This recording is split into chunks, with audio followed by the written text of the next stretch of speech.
They mocked Earth like it was a joke. A primitive world. Backwater. Uncivilized. The Galactic Council chamber echoed with laughter from the elders of 100 star empires, each older and larger than Earth could ever hope to be.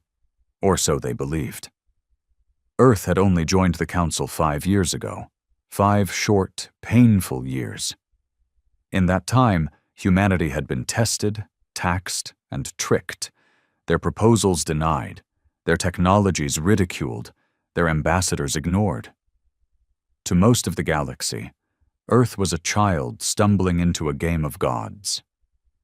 Ambassador Mara Lane stood alone at the center of the great dome-shaped council hall, the Earth emblem on her chest, a simple blue-green sphere, glowing softly under the council lights.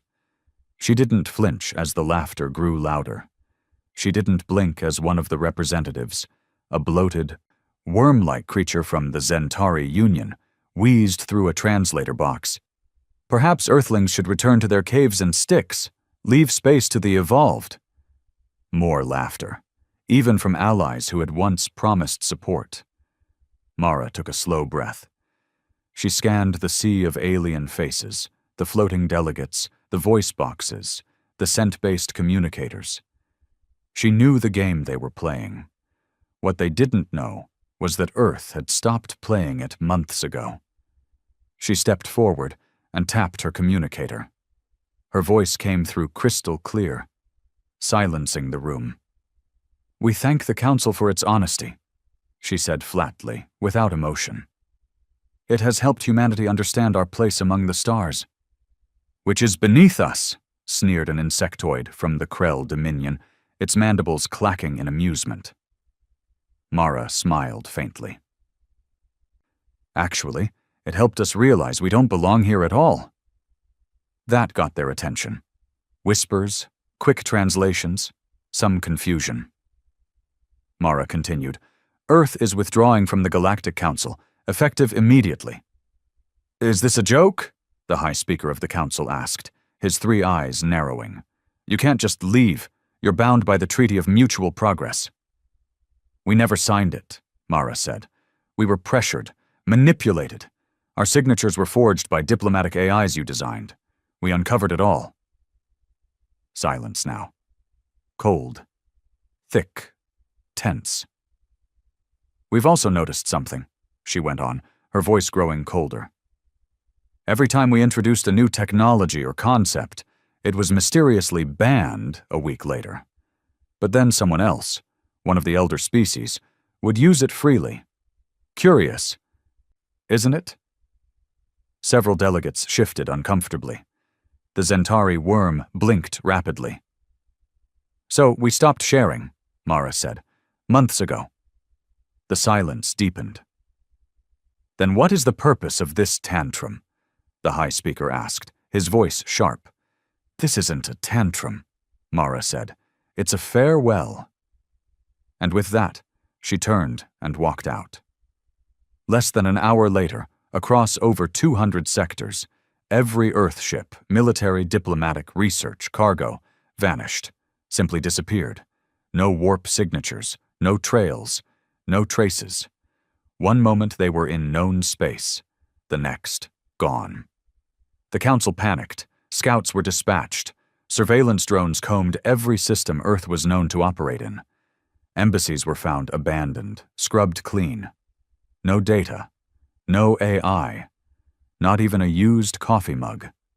It was like humanity had erased itself. By dawn of the Galactic Standard Clock, a single message arrived on every Council screen, in every known language. "You laughed, now we're gone. We won't come back, but we won't forget." That message was followed by coordinates, empty coordinates.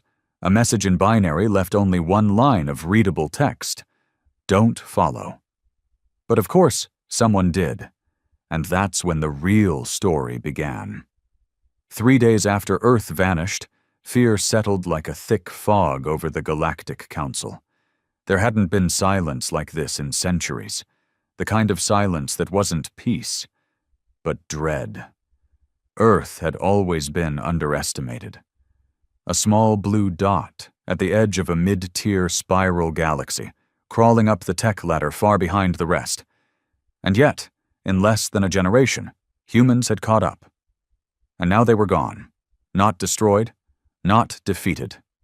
Gone. And that frightened them more than war ever could. Councillor Ra-Tak of the Krell Dominion buzzed in agitation, his black insectoid wings vibrating as he addressed the emergency summit. This is not acceptable. Humanity has clearly initiated a clandestine operation in violation of the Galactic Accord. Their disappearance is not retreat. It is a prelude to attack. Attack? Scoffed Councillor Iliv of the Argenzi Spires, a pale amphibious species with 3 tongues and a gentle voice. You're paranoid. Earthlings couldn't attack us if they tried. They have no fleets, no wormgate control, no interstellar influence. Councillor Ra-Tak slammed a clawed hand on the table. Exactly, and yet they're nowhere. All traces of their presence scrubbed, even their colonies in the outer rings gone. Not destroyed, empty. Do you understand what that implies? A long pause.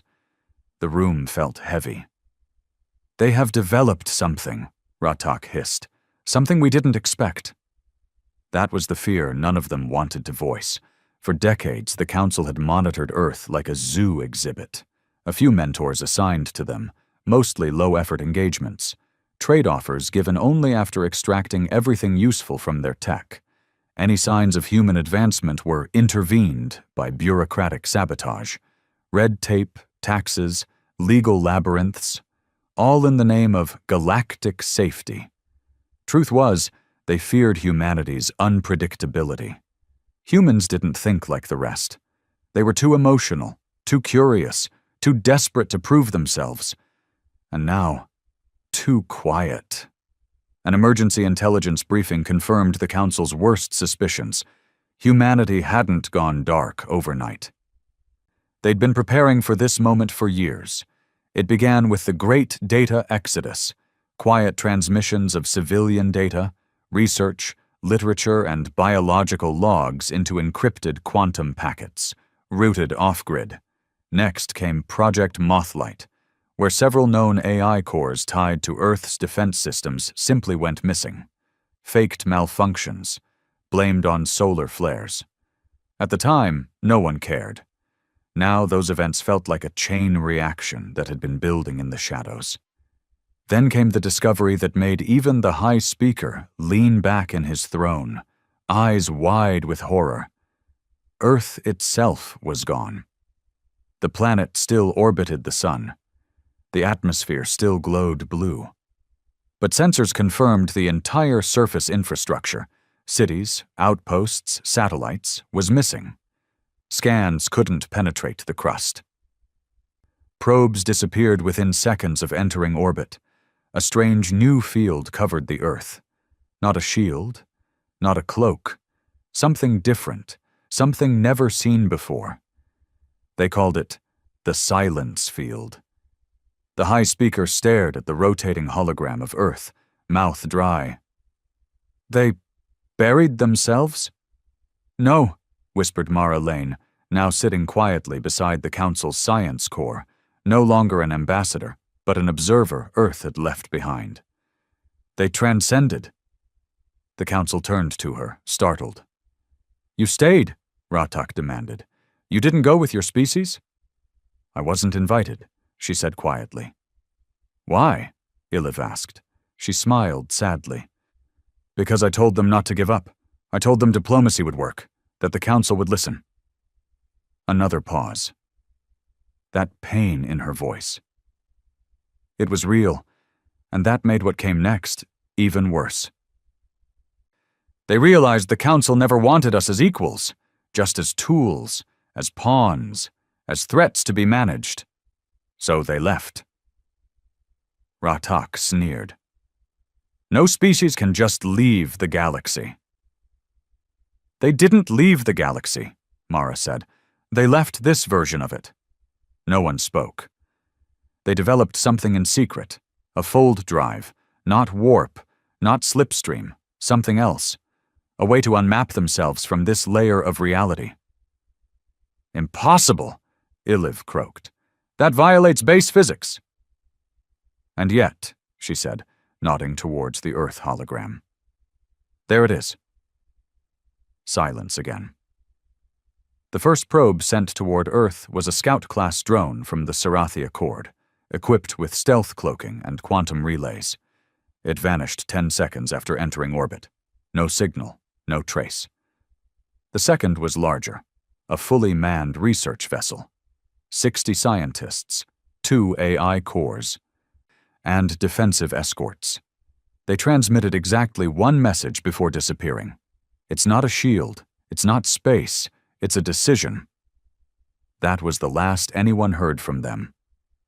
The Council finally passed Emergency Resolution 9C, authorizing covert investigation into human silence activities and granting limited military actions if necessary.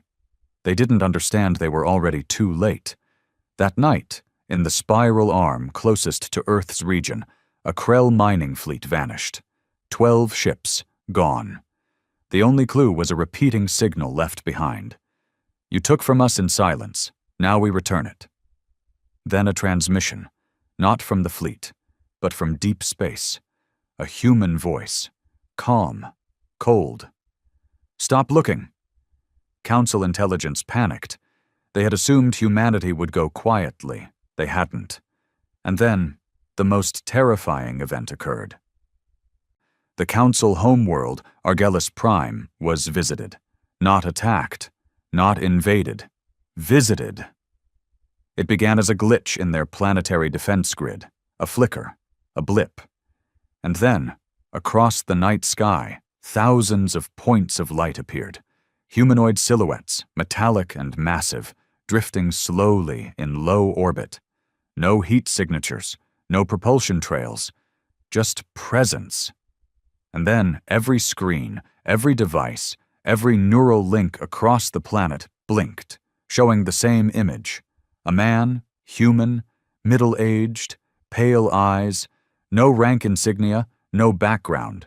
He simply said, "We're watching now," and disappeared. No weapon fired, no threat made. But the silence that followed was worse than war. The Council fell into chaos. Security alliances crumbled. Accusations flew. You provoked them. You restricted their economy. You mocked them into ascension. But no one had answers. Until a secret file emerged. One hidden deep in the Council's black archive. A record buried from the public. Dated 20 years ago. A meeting between Council analysts and Earth scientists.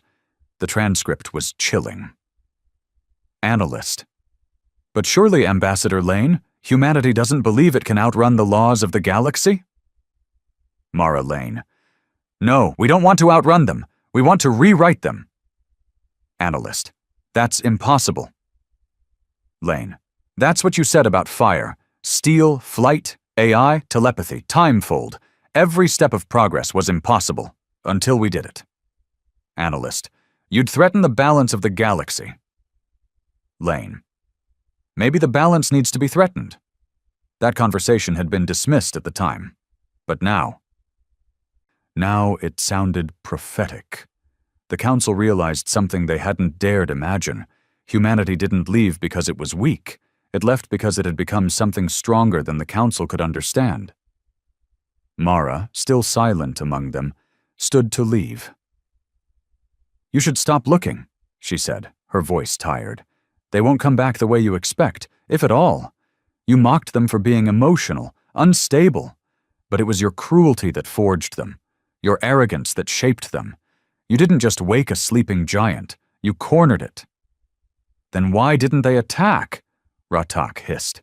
Because they don't need to, she said. And walked away. The next day, on an isolated moon orbiting a dead star, a single Earth ship appeared. Not a fleet, not a battalion, a small cruiser. Sleek, silent, unmarked. Inside was a message pod. Recovered by a desperate Krell patrol, no explosives, no virus, just a single item, a child's drawing. Crayon on paper, a stick figure of a human and an alien shaking hands. Below it, in uneven human script, "We wanted to be friends. You made us something else." That was the moment the council understood. They hadn't just lost a member. They had created a myth. A civilization that was no longer playing by the same rules. A ghost empire in the shadows of the stars.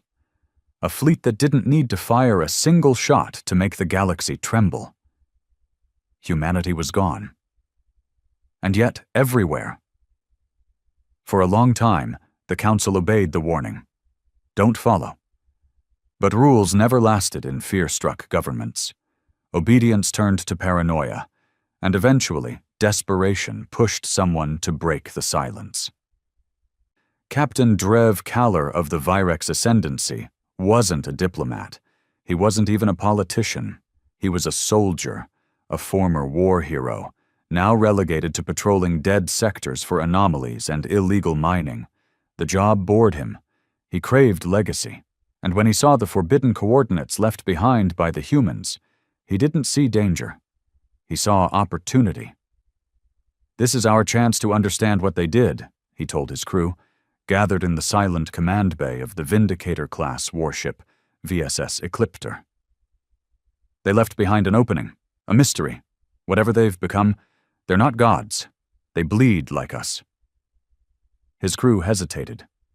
The story of the Earth fleet's vanishing was now half legend, half nightmare. The last probe that entered those coordinates had returned nothing. No data, not even wreckage. Like space itself erased it. But Kaller was determined. "If we find what's at those coordinates, we take it. Bring it back, use it, before they come back to use it on us." And so the Ecliptor jumped. The coordinates led to the Null Corridor, a stretch of deep space so black and void that even stars seemed to bend away from it. The systems around it were lifeless. Time felt slower. Sensors flickered. No warp trails. No gravity wells. Nothing. Until they found it. Not a planet, not a fleet, but a structure. A floating ring, enormous, over 400 kilometers wide, slowly spinning in silence. Dark metal, smooth as obsidian, with no entry ports or signs of power. The ring drifted in space like a forgotten god's halo. But to Kaller, it screamed power. "This is a gate," said Science Officer Theron, voice low. "But not like any we've ever seen. No energy spikes. No resonance, just silence." Kaller leaned forward. "Then break the silence." They launched drones, scanners, quantum probes. All were absorbed without a trace. Then the ring pulsed, just once, like it had opened its eyes. The crew gasped as the Ecliptor was slowly dragged forward, not violently, but gently, as if gravity itself had changed its mind. "We're being pulled," said the pilot. "Engines are resisting, but it's like we're falling sideways." "No, not falling," whispered Theron, eyes wide. "Being read." The ship crossed the ring's threshold, and everything blinked white. When they woke, it wasn't to alarms or red lights, but stillness. No stars, no space, just a great black plain stretching in every direction, the Ecliptor hovering over it like a boat above dark water. "We're inside something," the pilot said. Theron ran scans. No metrics, no gravitational constants, no light reflection. This place doesn't have physics we can measure. Kaller stood. "Then find a way. We came here to learn." That's when the message came through. A human voice, female, calm, ancient. "Why did you follow?" The crew froze. The voice wasn't transmitted through comms. It was inside their minds. Kaller responded aloud, chest puffed. "We're explorers. We seek knowledge. You abandoned the galaxy. We deserve to understand." A pause. "You seek to use, not understand." "Isn't that what you did?" he shot back. "Built this place? Created something beyond the council? What gave you the right?" Suffering, pain, betrayal, and the choice to become more. Then a light appeared on the plain below them. A city. No, a reflection of one. Earth cities, floating like memories. New York, Lagos, Shanghai, London, but distorted, glowing, uninhabited, they descended without command. The ship obeyed a force no one could see. It landed in the middle of a street from a city that should no longer exist. No people, no noise. But everything was too clean, too preserved, like someone had remembered it perfectly. They stepped out. The crew walked slowly, weapons drawn. Buildings towered over them. Banners flapped in wind that didn't exist. Digital billboards played silent recordings of humans smiling, laughing, crying. Theron whispered, "It's not a simulation." Kaller looked at her. "What is it then?" "A memory. A living memory." Then the voice returned. "We left because we were never welcome. You feared our chaos, our fire. So we hid it. We tried peace, diplomacy, but you spat on it. So we embraced what you feared." The sky shifted. Now the city burned. Flames curled up skyscrapers. Sirens echoed. A child screamed. The crew stumbled back, but felt no heat. The fire wasn't real, but the feeling was. Kaller raised his gun. "What is this? A threat? A show?" "A lesson." Suddenly, a form appeared before them. A human man. Not armed, not armored, just tired. He looked at them with deep, weary eyes. "You always ask what we became," he said. "You should ask what you turned us into." Kaller stepped forward. "You abandoned unity, the council. You broke interstellar law." The man laughed bitterly. "The council broke us. Every vote we cast was ignored. Every alliance ended in betrayal. Our discoveries stolen, our diplomats silenced. Your laws weren't for peace. They were for control." Theron asked, "Then what is this place? This void?" The man looked around. "This is the place between realities, a forge. We call it the Fold. Here we built what you denied us." Kaller narrowed his eyes. "Weapons?" "Purpose," the man said simply. He turned and pointed to a nearby building. Inside, they saw something horrifying. Copies of themselves, not clones, not simulations, exact versions standing in stillness, one for each crew member. Theron gasped. "These are, us?" "Yes," said the man. "We read you, as you read others. We understand you now. Your fears, your hopes, your intentions. This place mirrors your soul." Kaller's copy stepped forward and spoke.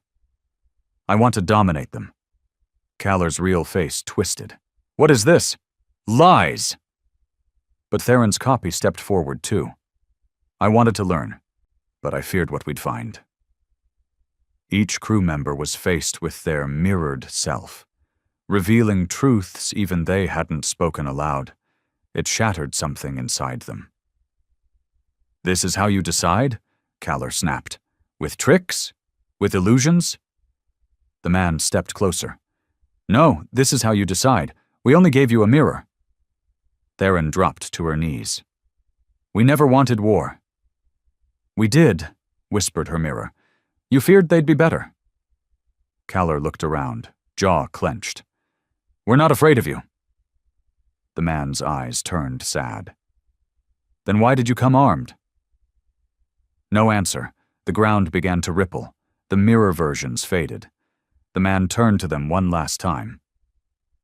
"You came to take, to measure, to weaponize, but humanity isn't something you can dissect anymore. We became a storm, a silence, a choice." Then the light around them collapsed inward. The Ecliptor reappeared in normal space, but not where they left. They were at the edge of the known galaxy, their engines offline, time distorted. Logs showed they'd been gone for 20 minutes. But the crew had aged 2 years. Kaller stood silently on the bridge. He didn't speak for days. The crew gave fragmented reports. No recordings survived the journey. No data logs, not even shipcam footage, just memories. The Council interrogated them endlessly, but there was nothing useful to exploit.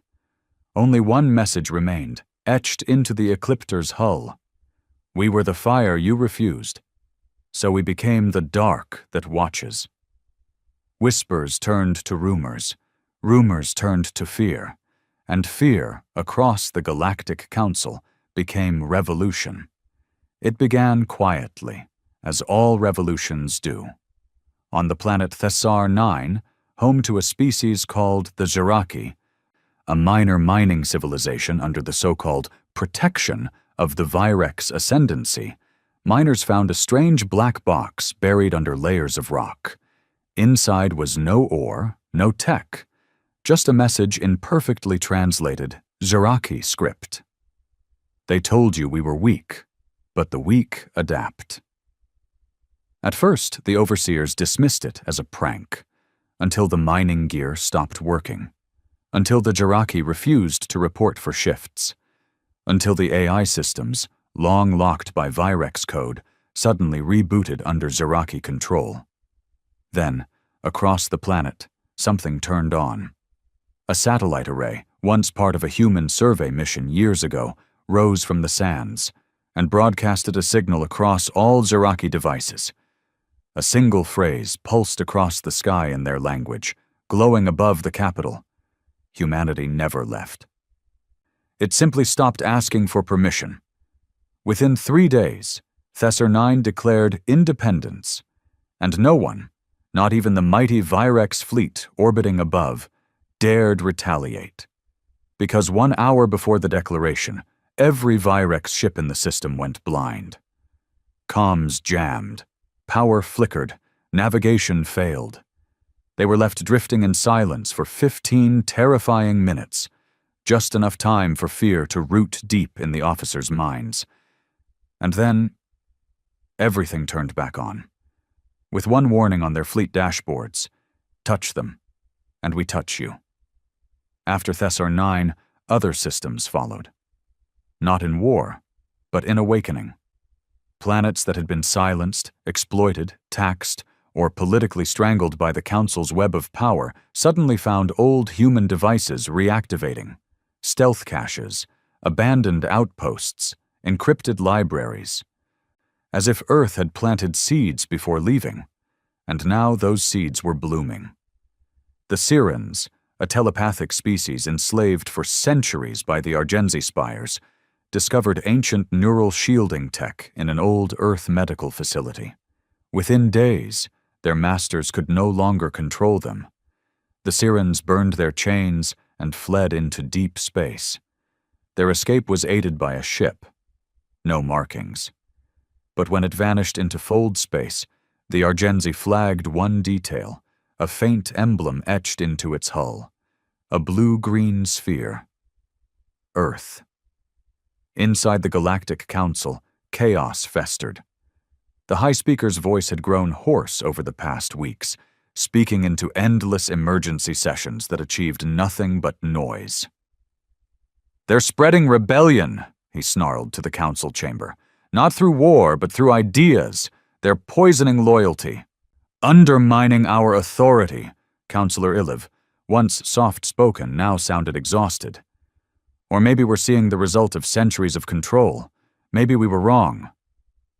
"You sound like them," hissed Ratak of the Krell Dominion. "They never asked for conquest," Iliv replied. "They begged for recognition. You laughed.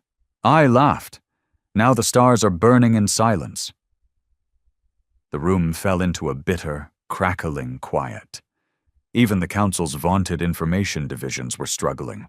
Human signals came and went like ghosts. No consistent source. Messages piggybacked off ancient worm lines.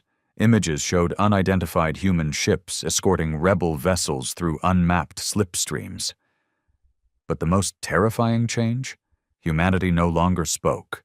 They didn't send demands. They didn't negotiate. They simply appeared when needed, and disappeared without a trace. In the far edge of Council space, the world of Dreltha, long a test bed for Council bioweapons research, saw a different kind of miracle. The population had suffered for generations, mutated fauna, contaminated food, and a Council blockade that denied them aid. Then, overnight, the toxins vanished. Air purifiers, hidden underground, activated. Council satellites went blind. When drones returned, they found clinics, human-built, open, and treating the sick with tech far beyond galactic standard. No one claimed credit. Just a phrase etched into the walls of each clinic. "We remember what was done here. We fix what you broke." The Council called it terrorism. The galaxy called it hope. Back on Argellis Prime, Ambassador Mara Lane walked the quiet gardens of the Council archives. She had become a symbol now, the one human who stayed behind. Some called her a traitor. Others whispered that she was a bridge between the old galaxy and the new. Today, she had a visitor, Councillor Ratak himself. He walked beside her, tall and bristling, his insectoid limbs twitching with restrained rage. "You knew this would happen?" Mara didn't look at him. "I suspected, but you made it happen. They're destabilizing everything." "No," she said. "They're finally correcting it," Ratak hissed. "You always believed in human arrogance, that they could change the stars." "I believed in their pain," she said softly. "You don't understand what you did. You mocked their youth, but you never saw their scars. Earth has fought itself for millennia, bled for progress. They survived extinction multiple times, nuclear threats, ecological collapse, global pandemics. You underestimated what that forges in a species. And what did it forge?" She looked him dead in the eye. "Resentment and vision." In deep space, the Council made one last move. They authorized Operation Leviathan, a secret military mission to build an AI-powered war fleet capable of tracking fold space anomalies and responding with quantum-based weaponry. It was their final answer to the human ghost fleets. The ships were sleek, beautiful, deadly, and they never launched. Because on the night of their commissioning, they simply vanished from the dry docks. No alarms, no sabotage signatures, no explosions, just gone. And in their place, left floating in zero gravity, were children's toys. Tiny plastic soldiers, a stuffed bear, a coloring book with a half-finished page, and written on the hangar wall in Earth's alphabet, "You build war, we raise minds." What the Council never saw, what they couldn't see, was that Earth had become more than a planet.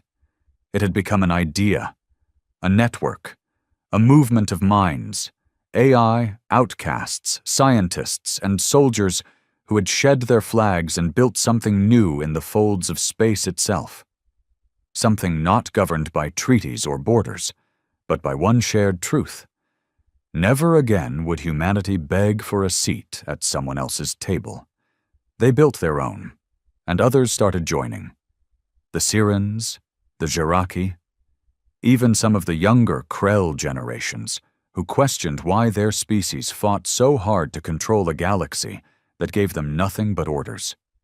In the remains of a human colony destroyed 20 years earlier by Council bombardment.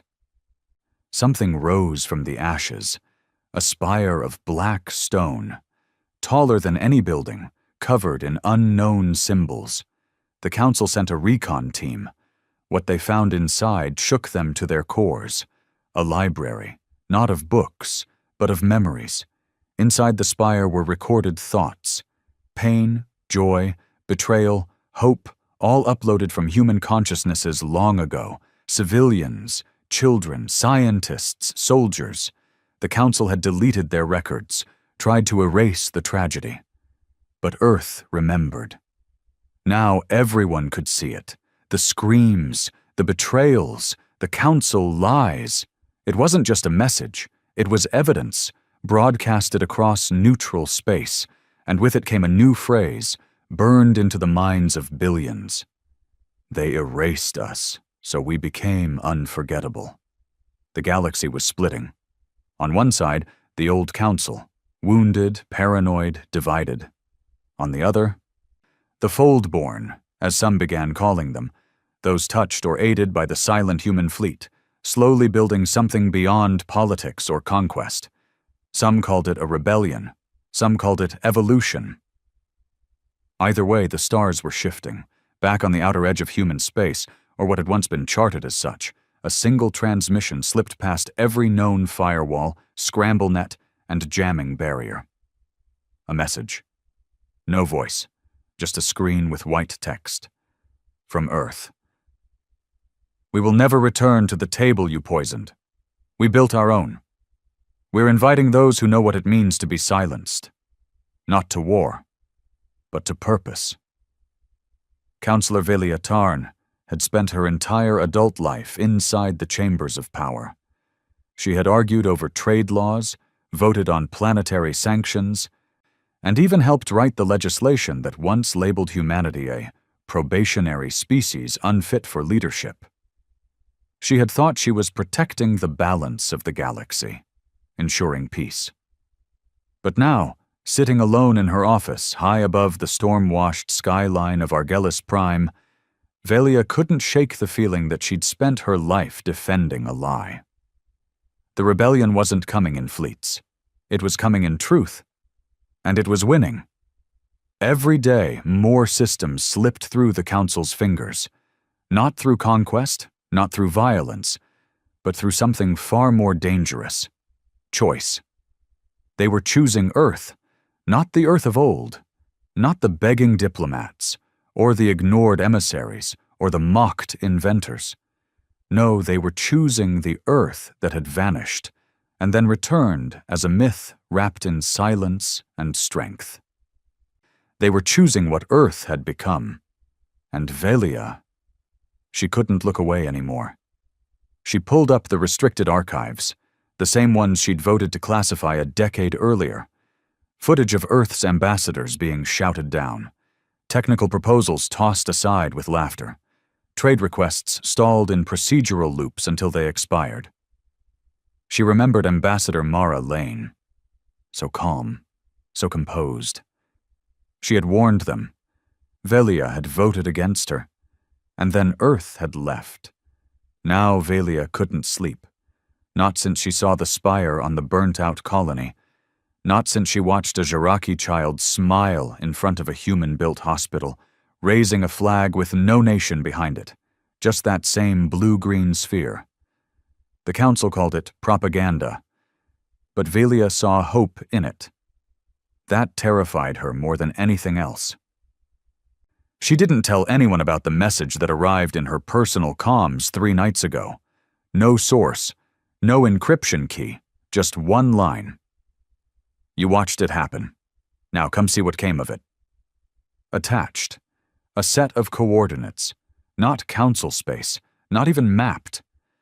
But she recognized the fold pattern.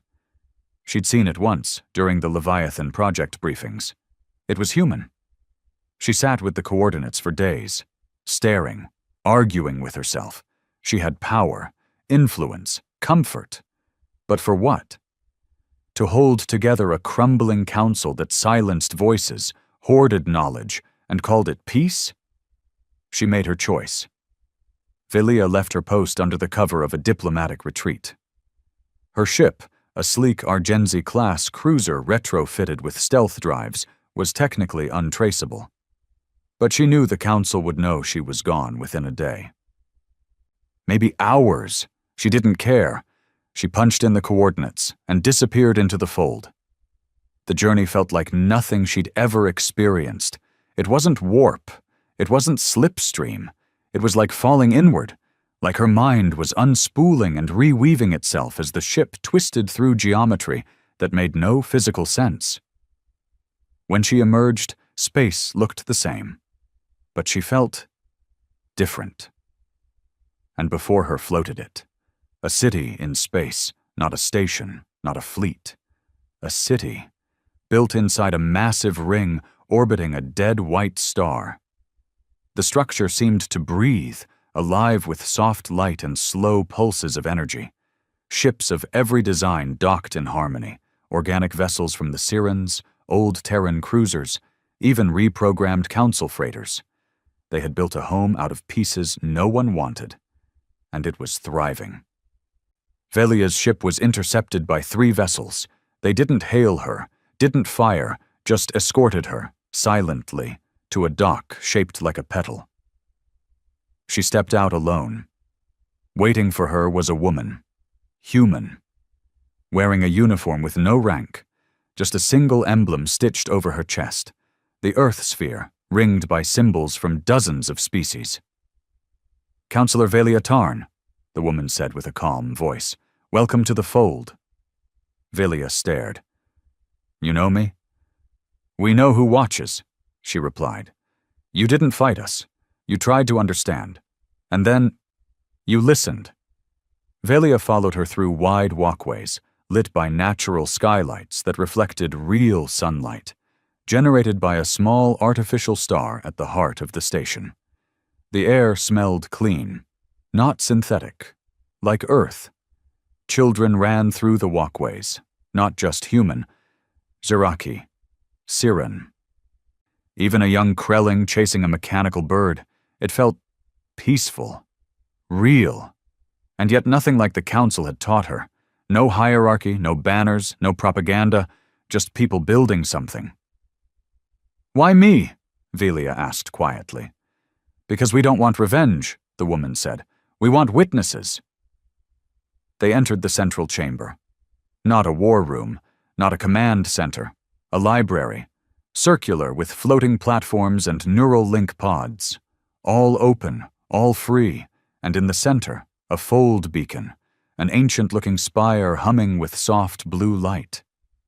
"This," said the woman, "is how we share what was denied. Every memory, every voice silenced, every file deleted. We rebuild it here." Velia stepped closer. The spire reacted to her. It displayed a recording of herself 10 years ago. Laughing at a council vote as Earth's ambassador begged for technology sharing rights. Velia stepped back, eyes wide. "We don't hide your sins," the woman said. "We remember them. We study them, because they matter." Velia trembled. "I was wrong." The woman didn't reply with forgiveness. Instead, she said, "So help us make it right." Velia stayed. She was offered no title, no power, just work. She swept floors. She copied documents. She helped translate fragments of forgotten dialects into the Fold archive. And as she worked, she learned. Earth hadn't just built a safe haven. They had built a new structure of reality, one where truth had weight, where pain wasn't erased, but preserved and studied so it couldn't be repeated. They didn't need weapons. They had understanding. And it was far more terrifying. She met defectors from across the galaxy, scientists who had been censored, artists whose work was banned, AI cores freed from council shackles, even descendants of council soldiers who had bombed Earth colonies, now raising children side by side with humans. This wasn't revenge, it was reinvention. But nothing shook Velia more than when she was invited to the memory ring, a chamber buried deep beneath the city, where one by one, former oppressors were asked to relive what they had done, not as punishment, but as perspective. She stepped in and saw her past, every vote, every silence, every time she looked away. She broke down, sobbed, and no one judged her. Only a single voice whispered, "We don't erase, we evolve." When she emerged, something in her had changed. She asked the woman, whose name she finally learned was Elias, what Earth wanted now. "Nothing," Elias said. "You must want something," Velia insisted. "Power? Recognition? We want the galaxy to remember that it's possible to walk away from cruelty and not come back." "And the council?" Elias looked at her. "They'll collapse. Not because we fought them, but because they built their walls too high. Now the stars are passing over them. Velia sent a message back. Not to the Council, to the galaxy. A simple statement. Broadcast in every language. I watched them disappear. Now I see why. They didn't run. They rose. Panic, when it finally gripped the Council in full, didn't come with shouting or screaming. It came with silence. Meetings weren't cancelled. They just stopped happening. Leaders who once fought over protocol and policy now avoided each other. Entire subcommittees dissolved overnight. Council members stopped responding to encrypted comms, and emergency calls went unanswered. The halls of the once great galactic assembly on Argellis Prime echoed with empty footsteps and quiet dread. The galaxy was slipping through their fingers, and they knew it. But they didn't know what to do about it, until someone made a mistake. It was Ratak of the Krell Dominion who called the meeting. He was gaunt now, his chitin dull, his voice thin and brittle with desperation. He'd aged more in 6 months than in 6 decades. He stood in the private war chamber beneath the Council's core tower. No cameras, no records, just a circle of the most hardline, hawkish members left. Those who still believed power could solve what diplomacy and silence had failed to. Councillor Brothan of the Virex, General Sial of the Cerisi, Minister Ronol from the Centauri Syndicate, and a few others, survivors of an ideology that had already lost, pretending the game was still on. Ratak didn't mince words. "We can't compete with their influence," he hissed. "Not with their fold tech. Not with their damn ghost fleets." "Then what do you propose?" Brothan asked, tone bitter.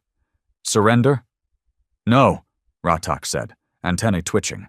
"We don't fight humans. We fight what made them." Confusion. Silence. "Explain," said Xiao. Ratak's eyes darkened. "We know Earth ascended into a space we still can't access. Fold space, they call it. But that's just the surface. Our researchers, what's left of them, believe they found something deeper. Something the humans discovered during their rise.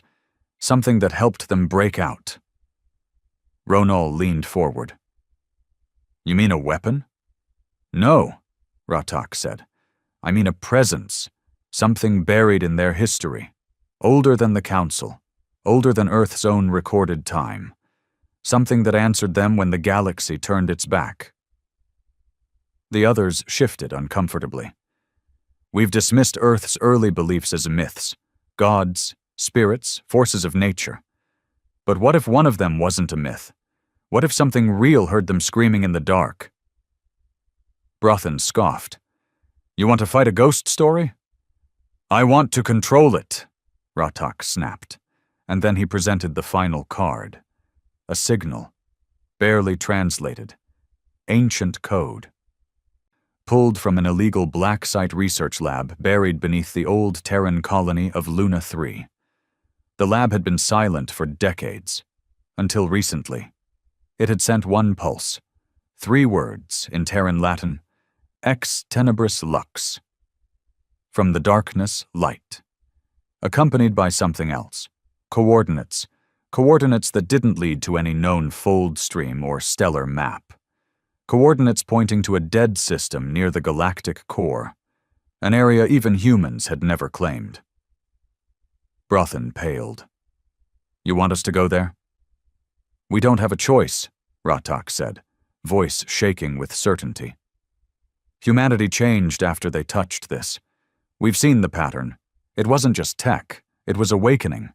If we can find the source, they're not gods, they're students. We can become the masters."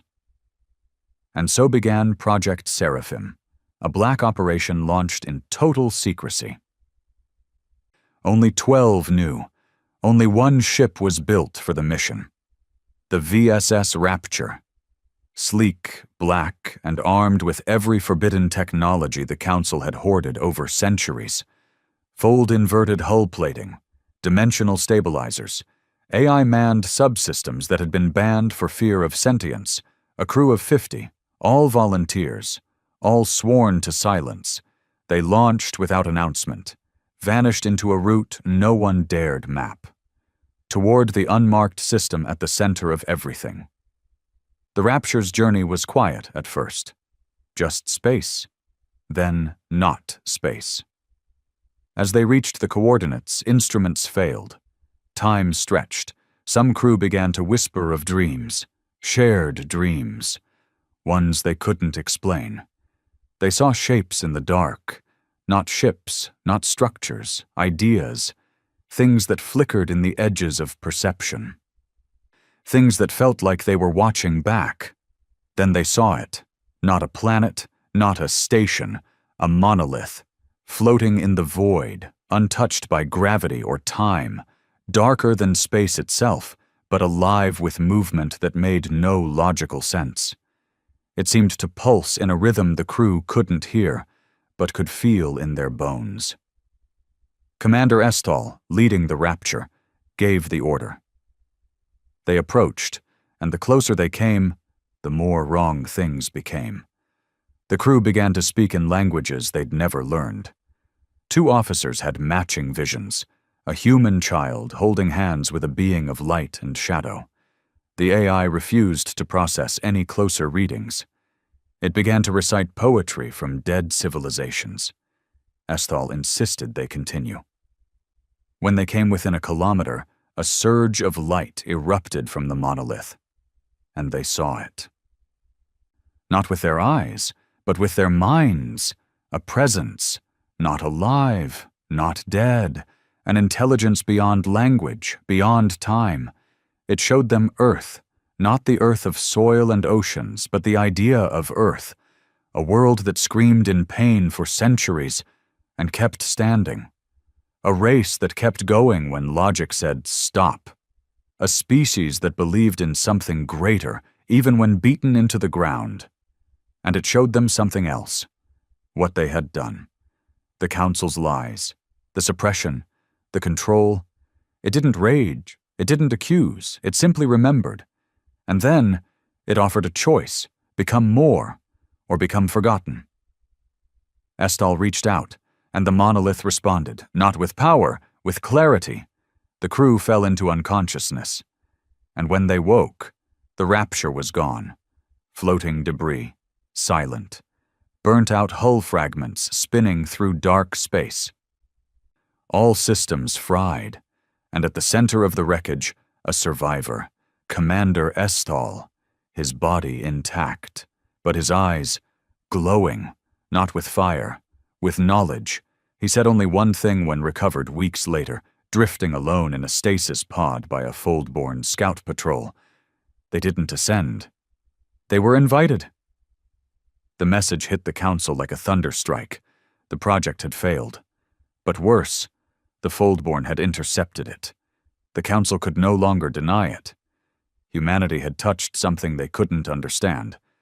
Not God, not machine. A concept. A silent entity that didn't need armies. It gave gifts in exchange for one thing. Truth. And in the absence of truth, it gave nothing. When Velia Tarn received the full decoded message from the Foldborn archivists, she finally understood what Earth had really done. They didn't just run from oppression. They didn't just vanish to be safe. They'd gone to find something that explained their pain. And in return, they built a home, not on dominance, but on memory. The Rapture's failed expedition proved it. The Council didn't want to understand. They wanted to use. And the Presence, it refused them. Across the galaxy, more systems began to leave the Council. Quietly, proudly. Not because they had to, but because now they knew they could. All it took was belief, and a voice whispering from the dark. You're not alone. The Council was dead in all but name. Its chambers still stood on Argellis Prime, and its members still wore the robes of ancient authority. But the galaxy no longer listened. Trade alliances had withered. Peacekeeping fleets had defected or vanished. Entire species had declared independence, some joining the Foldborn openly, others simply choosing silence over loyalty. And in the center of it all, the once mighty council sat like a rotting tree, hollow, but still casting a long shadow. They had failed to stop Earth. They had failed to control the Foldborn. They had failed to understand the monolith. And now, with all eyes turned away, they turned inward, blaming each other, clawing at the only thing left to control: themselves. Councillor Brothen of the Virex Ascendancy delivered the first strike. During a closed-door summit meant to stabilize what remained of the Council's core leadership, he detonated a silence bomb, an energy weapon that emitted no light, no heat, just raw entropy. It unraveled the atoms of 7 other councillors, leaving only whispers in the air where bodies had stood. He blamed Ratak of the Krell for the disaster of the Rapture mission, claimed he had been infected, touched by the Fold, that he was no longer loyal to the Council, that none of them could be trusted anymore. It wasn't just paranoia, it was strategy. A new faction emerged within hours: the Purity Bloc. Their goal wasn't victory, it was containment. They believed the Foldborn, and by extension humanity, had seeded infection within the Council itself. Not physically, but ideologically.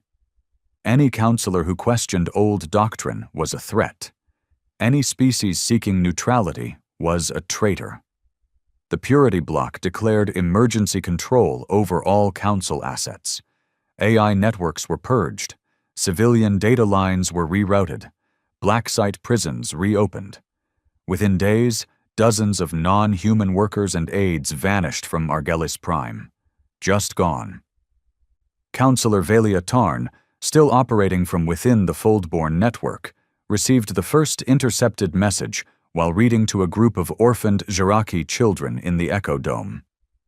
Purge initiated. Loyalty over logic. Fold spread must be severed. Prepare for Operation Null Glass. The file was tagged Level Omega. Foldborn analysts decrypted it within hours.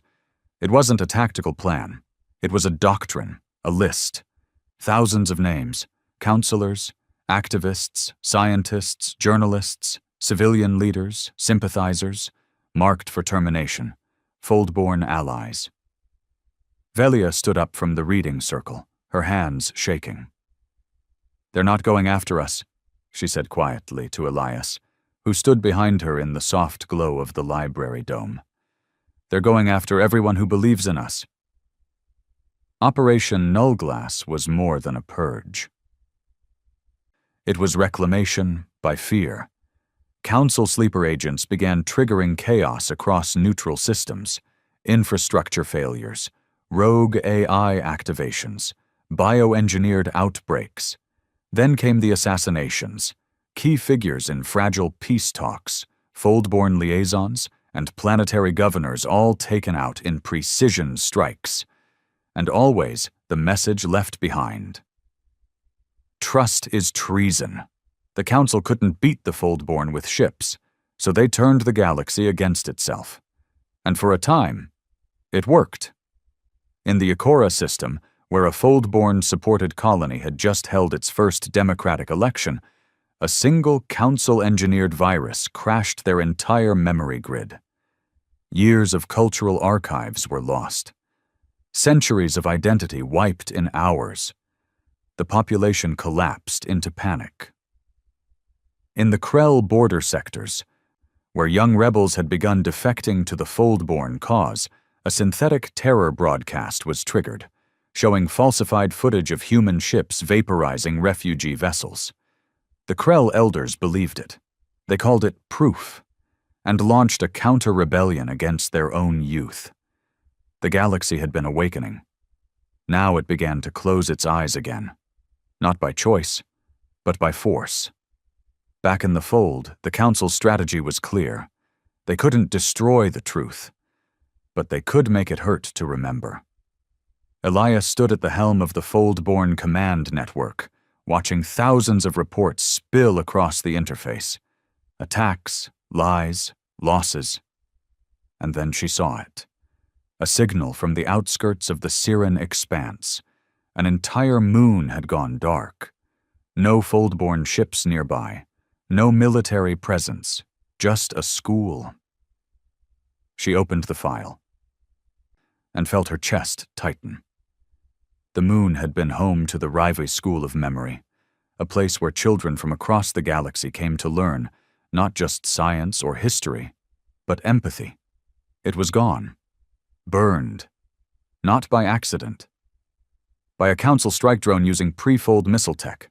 Old, dirty, easily deniable, but unmistakable. The report included a survivor's audio. "We just wanted to remember. We just wanted to know." Velia returned to Elias that night, her voice raw. "They're not afraid of us winning," she whispered. "They're afraid we already have." Elias didn't reply. She stood in silence, overlooking the city they had built. Then she turned to Velia and asked the question no one had spoken aloud. "Do we fight back?" The Foldborn had always been careful, defensive, surgical. They revealed themselves only when needed, never staying long. Their strength wasn't power, it was conviction. They believed the galaxy would see, would choose, would rise, but now those who rose were being crushed, murdered, erased, and humanity was watching, still silent, still unseen, but no longer distant. Velia saw it first, in the stars above Fold Nexus 1, a single line drawn across the void, not a ship, not a weapon, a rift, space itself splitting, and through it came a shape, sleek, black, familiar, human design, but new. No markings, no crew manifest, no explanation. Just one message. Permission was never ours to ask. It hovered above the city for an hour, and vanished again. Across the fold, other rifts appeared. Ships came through, one by one, then in groups. Some were Earth's original designs, upgraded. Others were hybrids, Siren organic vessels with Terran drives. Reconstructed Ceres warships, now painted with Foldborn colors. Even Council cruisers that had defected and been rebuilt. The Ghost Fleet had returned, not as an army, but as a declaration. And behind it, the humans, not as saviors, not as rulers, but as witnesses to everything the Council had tried to erase. Elias gathered the Foldborn assembly. Thousands stood beneath the Echo Spire, citizens, builders, scientists, survivors, and she addressed them. "Earth showed us that silence is not surrender," she said, "that to walk away is not weakness. But now they come not to fight for us, but with us. And they ask us, what kind of galaxy do we want to become?" They could destroy the Council. With one fleet movement, one Fold-coordinated strike, they could raise Argellus Prime to ash. They had the technology, the knowledge, the will. But that would make them the next tyrants. And they had not built the Fold to become a mirror of the Council. They had built it to replace the concept of domination entirely. And so they made a different plan, not destruction, exposure. They would reveal everything. The Foldborn archive would be broadcast across every known system. No more encryption, no more stealth. The truth would flood the stars. Every document, every file, every scream from Earth's dark past, every lie the Council had printed. And when it was done, the galaxy would choose, not at gunpoint, but with open eyes. The transmission began in silence. Across the galaxy, from glittering core worlds to forgotten dust moons, screens flickered. Hollow projectors pulsed. Sleepers awoke as signals pinged their neural interfaces. AI constructs paused mid-sentence. Drones lowered from the skies and stared. There was no countdown, no warning, just a whisper of light. And then the truth spilled into the stars. The Foldborn archive unleashed everything. Raw, unfiltered, unapologetic. Millions of hours of footage. Documents once redacted, tribunal records, sealed orders, intercepted communications, council memos outlining planetary-level exploitation, fake terrorist threats, military operations disguised as aid drops. One by one, the lies cracked open like rotten fruit. On a farm colony in the Zevran Belt, a mother sobbed as she watched the execution order for her husband's village, once blamed on a rogue AI. The footage showed it had been council soldiers, laughing as they pulled triggers. On a star liner drifting through the Lamari Drift, a crew of smugglers paused their escape as they watched a broadcast of a human child, bloodied, crying, begging for food outside a council tribunal that had denied Earth humanitarian supplies. A line of text beneath it read, "Deemed inefficient use of resources." And in the mighty capital of Argelis Prime, crowds gathered in silence as the sky lit up with a three-dimensional projection of Earth's final speech to the Council, the one that had been lost to corrupted archives. Ambassador Mara Lane stood in the projection, voice strong, calm. "We came here hoping for unity. We found exploitation. We offered knowledge. You took it and caged us. We offered peace. You weaponized our patience. Now we leave you with what you feared most, a galaxy that knows the truth." Then the screen faded to black. And 4 words appeared. They remembered. So do we. The Council scrambled to respond. Too late. Their data firewalls shattered, their news networks hijacked, their systems flooded with fold-borne signals, Earth-coded truth bursts, and, worst of all, sympathy. For centuries, the Council had ruled not just with power, but with narrative. Now that narrative belonged to the people, revolts broke out, not in violence, but in disobedience. Fleets refused orders. Couriers delivered fold-borne declarations instead of council demands. Entire planets declared themselves witness worlds, refusing to accept either side until all voices had been heard. In a galaxy once ruled by silence, speech returned with vengeance. In a span of 5 galactic days, the Council lost over 70% of its systems. And the Foldborn? They didn't claim them. They didn't build empires. They simply let the people speak. At the heart of the storm, the Foldborn met to decide what came next. In the Aurora Chamber, a vast crystalline forum orbiting the dead white star that once marked the edge of human disappearance, they gathered. Siren mindweavers, Jiraki philosophers, rogue AI sages, defectors, exiles, scientists, builders, and at the center of them all sat the humans, not as kings, not as commanders, but as equals. Elias stood with them, face solemn, and when the time came, she said only this: it was never about ruling, it was always about remembering. Then she turned to the last figure left to speak, a man, tall, gray hair, soft eyes that carried the weight of 10,000 wrongs, Ambassador John Aaron, one of Earth's first diplomats. He stepped forward. No podium, no crowd control. The transmission was live, across every system. He looked into the galaxy, and finally, after years of silence, humanity spoke. We were told we didn't belong. We were told we were too chaotic, too emotional, too wild. And maybe we were. We were messy. We made mistakes. We fought ourselves more than we ever fought others. But we also dreamed. We looked up at the stars and believed we could be more than what we were. And when you mocked us, we still believed. When you silenced us, we remembered. When you erased us, we rebuilt ourselves in the shadows. And now, we offer you the one thing we were never offered: a choice. He paused, then spoke the words that would become legend. You don't have to join us. You don't have to agree with us. You only have to decide for yourself what kind of future you're willing to stand for.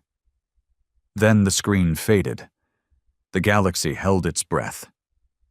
In the weeks that followed, Foldborn emissaries moved planet to planet, not to conquer, but to listen. They helped recover lost archives, rebuilt neutral schools, restored power grids long neglected by council indifference. Each system that declared independence was offered support, not governance. And each system that asked to join the fold was told, "You lead yourself. We just walk beside you." Some worlds remained loyal to the Council's memory, holding on to their past with stubborn fists. But even they received no threats, only one message. "We were like you once. On Argelis Prime, the last of the Council members resigned. Ratak disappeared." Brothan was found dead, not by murder but by a purge-triggered AI that mistook him for a sympathizer. And in the ashes of the Great Hall, a message was carved into the floor in over 40 languages. Power is not legacy. Memory is. Humanity never declared themselves rulers. They never raised banners. Their ships came and went like shadows. But in every system touched by them, something stayed behind. A library, a beacon, a school, a quiet corner where anyone could speak and be heard. They built monuments to memory, not stone and metal, but truth and time. And through those monuments, the galaxy began to heal. Velia Tarn returned to Earth.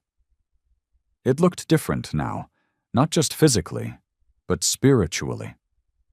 The surface shimmered with reconstructed biocities, cloud towers, and forests that sang with embedded AI symphonies. But beneath all that was something older, the memory of pain. Humanity had not erased its scars. They had made art from them. And when Velia stood in the Garden of Ashes, where the ruins of old Geneva were preserved under crystal domes, she wept. Because for the first time in her life, she understood. Earth hadn't vanished to hide. They had vanished to understand. And then, to return as more. One final beacon was lit, positioned deep within fold space, visible only to those who dared look for more. Its message was the last words of Mara Lane, recorded long before she vanished into the fold. "We aren't the heroes of this story. We're just the warning. That when you treat people like shadows, one day they'll learn how to become the night." And the galaxy moved forward. Not perfect, not unified, but aware. 1,000 voices finally free to speak. 1,000 worlds finally free to choose. And floating at the edge of it all, Earth's ghost fleet watched silently, no longer waiting for war. But for what came next? Because the story didn't end here. It had just finally, truly begun.